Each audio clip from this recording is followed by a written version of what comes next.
Folks, gather around the hearth of common sense, because what I'm about to tell you is straight out of the loony bin they call daytime television.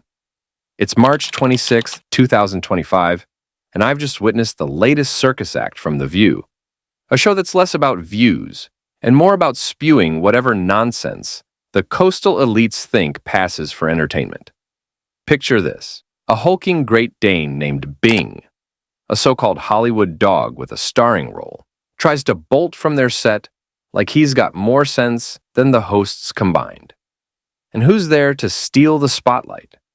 None other than Joy Behar, the 82-year-old queen of crass, turning a live interview into a locker room rant about, get this, the dog's testicles. Yes, you heard me right.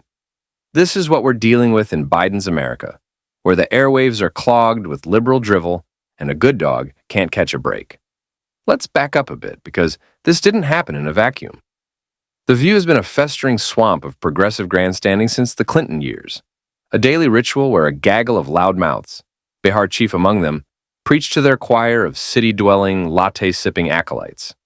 By March 2025, they're still riding the anti-Trump train, even though the man's been out of office for years, and the country's got bigger fish to fry, like inflation that's got folks choosing between gas and groceries, or a border crisis the left pretends doesn't exist. Just 6 days before this dog debacle, a SpaceX rocket blew up on the launch pad, and Behar, ever the class act, quipped she wished Trump had been on it, off to colonize Mars or wherever Elon Musk's dreaming of next. That's the kind of venom she's been stewing in, week after week, alongside co-host Ana Navarro, who recently shocked even their jaded audience with a play-by-play of some porn flick she'd stumbled across. This is the backdrop, folks. A show that's less about informing and more about outraging, a petri dish of bad takes and worse manners. So here comes March 25th, 2025, and they've got Naomi Watts and Bill Murray on set, dragging along this poor pooch Bing to plug their latest Hollywood sob story, The Friend. Now, let's talk about this movie for a second, because it's the kind of pretentious claptrap that makes conservatives roll their eyes. Based on some 2018 novel by Sigrid Nunez, a darling of the literary elite, it's about a woman, played by Watts, who inherits her dead friend's dog after he kicks the bucket. Murray's the friend, presumably croaking early, so Watts can spend 2 hours moping around with Bing, staring into his soulful eyes while the critics nod about grief and human-animal bonds. The directors David Siegel and some other artsy type have been gushing to Entertainment Weekly about how Bing's expressive face carries the emotional weight. Spare me. It's a dog, not a therapist. But this is what passes for culture in 2025. Overpriced films about feelings, marketed to people who think a $15 kale salad is a spiritual experience. The interview starts, and it's chaos from the jump.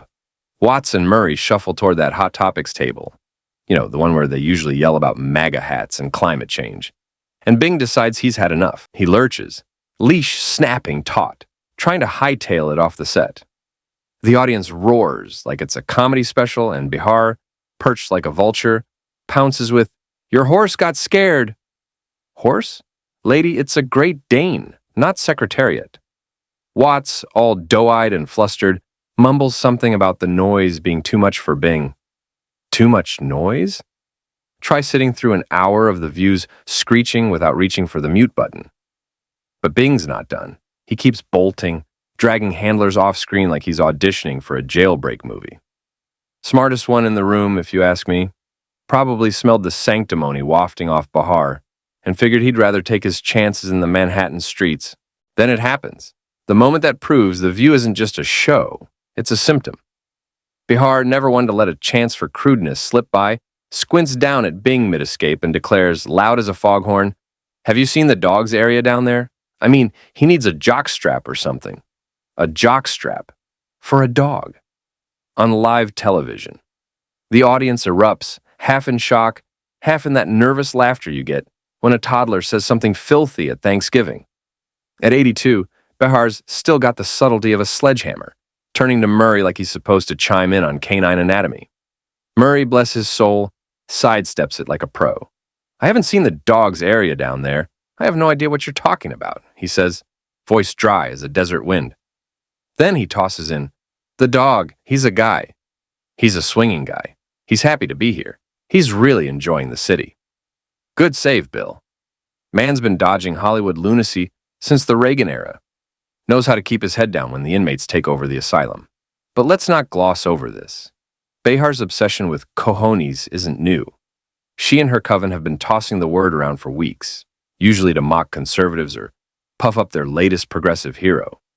Now she's got a real pair in front of her, Bings, dangling like a prop in her twisted comedy routine. And she can't resist. This isn't just a one-off, it's the culmination of a show that's lost the plot. A week earlier, Navarro's waxing poetic about adult films, and now Behar's playing vet to a Great Dane's privates. Meanwhile, Watts looks like she wants to crawl under the table, and Murray's grinning like he's just happy to cash the check. Poor Bing. He's the real victim, a noble beast reduced to a punchline by a woman who'd rather ogle than inform. Step back, and it's clear what's happening. The View thrives on this garbage, crude, loud, and unapologetic, a perfect mirror of the left's cultural decay. While they're cackling about jockstraps and testicles, the rest of us are out here in flyover country, working hard, raising families, and keeping the lights on. We don't need Hollywood tearjerkers about dogs or shrieking harpies to tell us what matters. Back in my day, a dog was a companion, not a prop, loyal, quiet, and free of Behar's spotlight. Call me old school, but I'd take a Saturday hunting with my retriever over this circus any day. Here's the Republican take. While the View wallows in vulgarity and chaos, we're holding the line, praying for a nation that's lost its way, fighting for values that don't fit on a talk show soundbite. Behar can crow all she wants about Bing's undercarriage, but that dog had more dignity in his escape attempts than she'll ever scrape together. In 2025, with the world teetering and the left doubling down on crazy, it's us versus them, sanity versus the asylum. God bless America, and God help us if this is what passes for entertainment now.